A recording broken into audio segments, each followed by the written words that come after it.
Quando nós chegamos em 1984, aqui tudo era muito precário e triste, porque era o fim daquela grande seca que matou 1 milhão de nordestinos e matou também todos os animais que eles tinham para sobreviver. Então era um ambiente muito triste, desanimador, muita seca. E o povo, o que chamou muito minha atenção, era as caminhadas de penitência que o povo fazia. Lá da lajinha saíam cantando, se ajoelhando no meio da estrada em cima de pedras, pedindo misericórdia a Deus. E isso é que me chamou muita atenção. Rezavam muito e a gente percebia que se Deus não viesse em auxílio, a coisa ficava muito triste mesmo. Então a fé era muito grande, eles confiavam em Deus. E eles receberam, essa consequência da seca de um jeito que tinham que clamar noite e dia para Deus. E quando nós chegamos aqui já tinha 12 comunidades. Essas comunidades foram incentivadas também pelo padre Bertolino, um padre que vinha lá de Santa Catarina para cá, todos os anos, trazia seminaristas, lideranças, e vinham visitar as famílias, fortalecer um pouco as comunidades.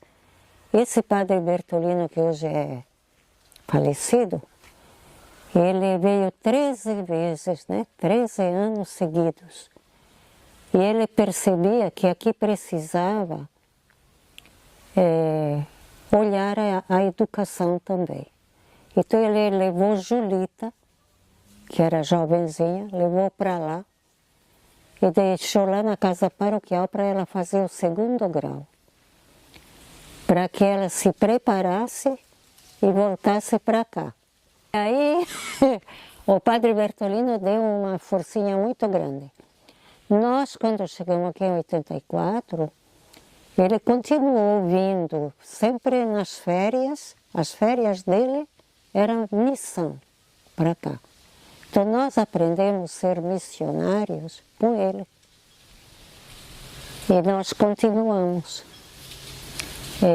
Eu lembro que em 92, 93, a gente enchia o ônibus de lideranças, gente animada, íamos tudo para a missão. Cada 15 dias nós saíamos para fazer missão.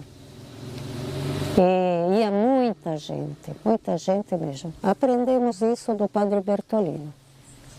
E também um pouco lá da igreja de Santa Catarina, porque os bispos daqui do Nordeste, eles pediam muito ao clero do Sul que enviasse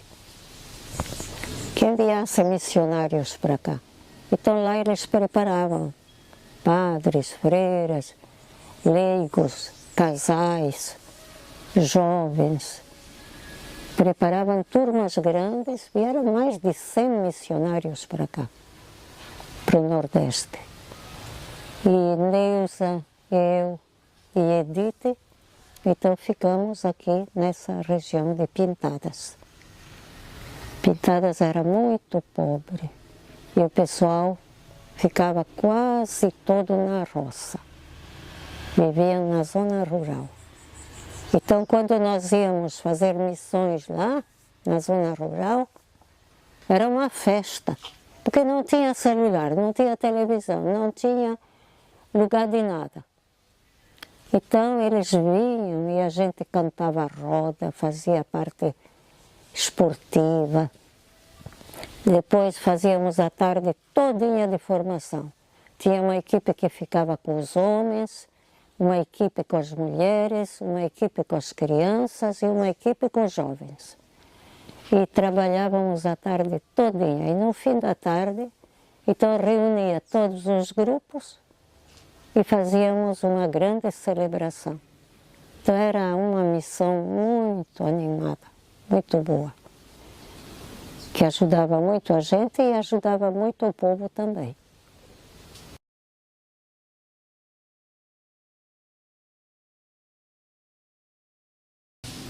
Difícil, né? O que anima a vocação de uma pessoa é a missão. Não tem outra coisa. E o que é a missão?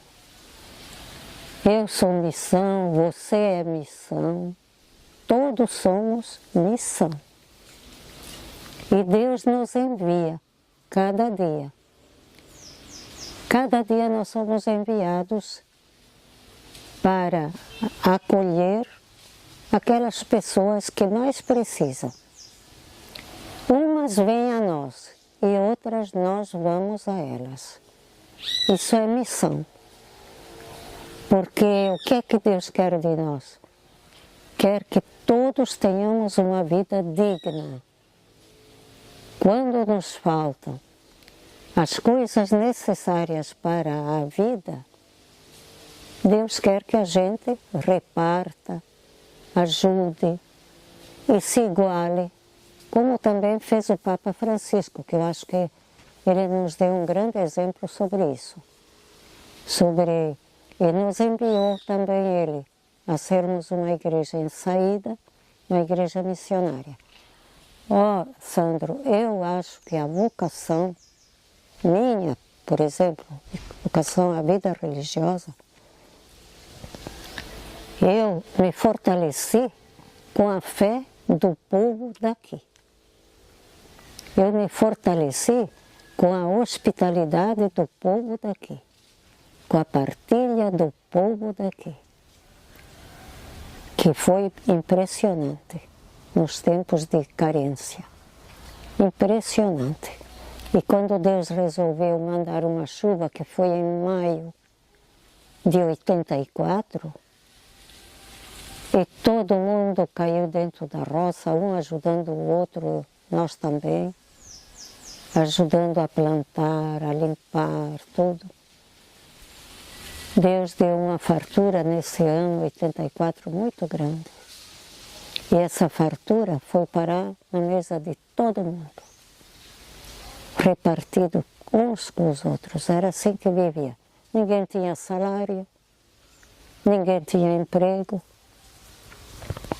Então vivíamos numa verdadeira fraternidade. Até a carne era repartida, que tinha o boi comunitário. Então as sementes de plantar também eram repartidas.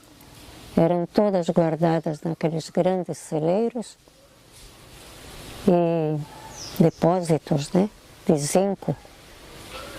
E depois, no tempo da colheita, cada um vinha buscar uma lata ou um saco para plantar. Então é uma coisa maravilhosa. Hoje nós perdemos isso. Não é que foi perdido mesmo, mas eu digo, os tempos mudaram e vem acontecendo outras coisas, né? Mas isso ali que nós vivemos aqui, foi isso que fortaleceu a vocação, a missão. Eu não troco. Faz 40 anos que eu estou aqui e aqui fico. Por quê? Porque foi aqui que eu amadureci junto com o povo. E o povo me ensinou coisas muito melhores do que eu aprendi lá na faculdade. Olha, para o futuro, digo já para o presente, e já estou vendo, vejo um grande número de jovens assumindo, e sempre com mais garra, esta caminhada missionária. Porque uma igreja que não é missionária, não é a igreja de Jesus. Porque Jesus, ressuscitado, ele disse, vão pelo mundo todo, anunciem a boa notícia do reino de Deus. Ele não disse para fazer outras coisas, não. Ele disse que é para anunciar o reino de Deus. E o reino de Deus é estabelecer na sociedade uma mudança que está precisando aqui em Pintadas. Mas eu acredito que a juventude, como está abraçando agora, de uma maneira mais entusiasta, eu acredito que vão deslanchar para uma verdadeira missão, que é a gente estabelecer o reino de Deus na sociedade. A sociedade está violenta, embriagada, drogada, não é não? Está precisando de muita missão. E quem vai se infiltrar e apresentar novos valores, eu acho que é a juventude. Porque nós, a camada que nós fazemos missão, né, que é do meu tempo, nós já estamos bastante idosos, mas eu acho que nós deixamos um rastro para os que vêm, né, ir neste caminho, uma igreja toda missionária. Uma igreja convidada e enviada por Jesus. Vão, ide. Agora ele falou uma coisa importante. Primeiro ele se revelou às mulheres, que a nossa igreja é um tanto machista, né? Mas Jesus, ele incluiu as mulheres. E Jesus deu as grandes notícias da ressurreição primeiro para as mulheres. Depois ele disse para as mulheres, digam para os homens que se quiserem me ver, que vão para lá, para Galileia. Porque aqui onde teve tanta violência, Jesus não ia se manifestar ali, não. Diga que vão para Galileia. Lá eles poderão me ver. E as mulheres deram o recado. E eles foram para Galileia. E Jesus apareceu a eles, né? De várias maneiras, vários encontros. E hoje fica o quê?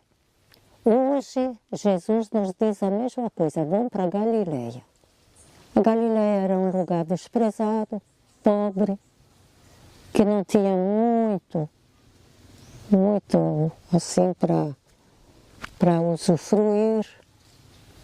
Hoje, Jesus nos manda para as Galileias, aquelas pontas de rua mais pobres, aqueles lugares mais abandonados, aquelas pessoas mais fora, né? É para lá. Onde tiver a Galileia, nós somos enviados por Jesus.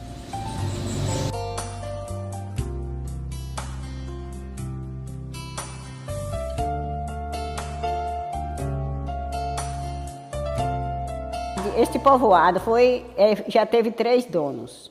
O primeiro chamava José Tomás, o segundo Cilírio e o terceiro José Novato, que foi quem afundou o povoado. Mas antes tinha uma capelinha aqui e essa capelinha foi construída aí o cemitério, através da doença que chama lepra, que estava alastrando ao redor do mundo. Então o Zé Tomás fez a promessa, se essa doença não chegasse até aqui, no raspador, que ele construiria uma capelinha em Mutirão e o cemitério. E aí aconteceu. Aí, com tempos que foram vendendo, morrendo, os primeiros donos, o segundo, o terceiro, foi quando José Novato e Luizinha chegou para aqui e povoou a fazenda, né? E o primeiro dono, a primeira casa que teve aqui nesse povoado foi a casa de Liardino. Foi quem construiu a primeira casa no povoado. Então, continuou. A igrejinha, ela tinha celebração mais de terço, não tinha celebração eclesiais de base. Era a reza do terço, do ofício, era a missa quando tinha um falecido, assim, ia buscar o padre em Pirá para celebrar a missa de ano em ano, quando acontecia. Depois, quando Givaldo casou com Lucinete, que veio morar aqui, Lucinete assumiu a comunidade eclesiástica de base. Aí tinha a celebração aos domingos, às 7 horas da noite, tinha a catequese também, também a celebração e a catequese. A gente se reunia aos domingos, às 7 horas da noite, para celebrar. E o marcante na celebração era que antes era a primeira liderança eclesiástica de base, foi Lucinete. Então nessa época, eu era uma assistente, assistia, né? Não participava. Participar é quando a gente está conduzindo, né? Então, a lembrança era de Lucinete. Então, depois que eu Zenaide e Noêmia assumiu a comunidade, que ficou um ano fechada, porque Lucinete foi embora para Pintadas, e aí agora passou a ter a catequese da comunhão, da crisma, preparação para casamento, para noivos, para batizados. Aí a comunidade andou mais um pouco, não é? E a dificuldade daqui que eu sinto e todos sentem é a falta de compreensão das normas diretrizes da igreja. Muitos querem fazer o que eles querem fazer, entendem de fazer, mas não é assim. Isso aí é um grande desafio, um grande problema para nós. O que mantém a igreja longe da paróquia, da cidade, é a nossa fé. Quem tem fé, vai em frente. E adiante das dificuldades, a gente de pedir força a Deus, o Espírito Santo, para que nós não desanimem, porque tem muita desanimação mesmo. Eu continuo pela minha fé, porque eu tenho muita fé, eu amo muito a igreja, amo muito Maria, Nossa Senhora da Piedade, e a minha fé que me põe em pé. Mesmo com os desafios que vêm, eu não desanimo e não desisto. Eu continuo. E a minha alegria hoje é que aqui na comunidade hoje tem todo o ministério. A catequese da crisma, da primeira comunhão, do curso para noivos, de batizados. Tem a festa da padroeira, que é muito forte, graças a Deus, no mês de setembro. E aí eu fico feliz, quando eu fico desanimada por uma parte, mas me animo por outra. O Espírito Santo me ilumina e sempre eu trabalho e luto pedindo ao Espírito Santo discernimento e sabedoria para o que fazer, como fazer, o que falar, como falar, adiante do desafio. Meu desejo é que vá em frente, porque tem pessoas que dizem assim, quando o Zenaide não puder vir mais na igreja, a igreja não vai ser mais aquela igreja. Mas eu peço a Nossa Senhora, da Piedade, que não deixe acontecer o que aconteceu anteriores, que ficou um ano essa igreja fechada. Irmã Velze veio com a missão, aí falou, aí nós se dedicamos a assumir, e as que se dedicou comigo já saíram, foram embora, outros já morreram, e eu estou aqui. Foi muita dificuldade, porque quando aquelas que quis assumir, mas não queria sair para participar de reunião, nem de conselho, nem de assembleia, de nada, não queria, só era eu. E eu me lembro dessa palavra que a irmã Velze me disse. Irmã, não esmoreça, você é o pilar da comunidade. Então eu estou aqui, esse pilar está aqui, um pouco muxuruco, mas estou com a coragem e a fé em Deus. Esta fé minha não morre, só quando eu morrer que ela morre também.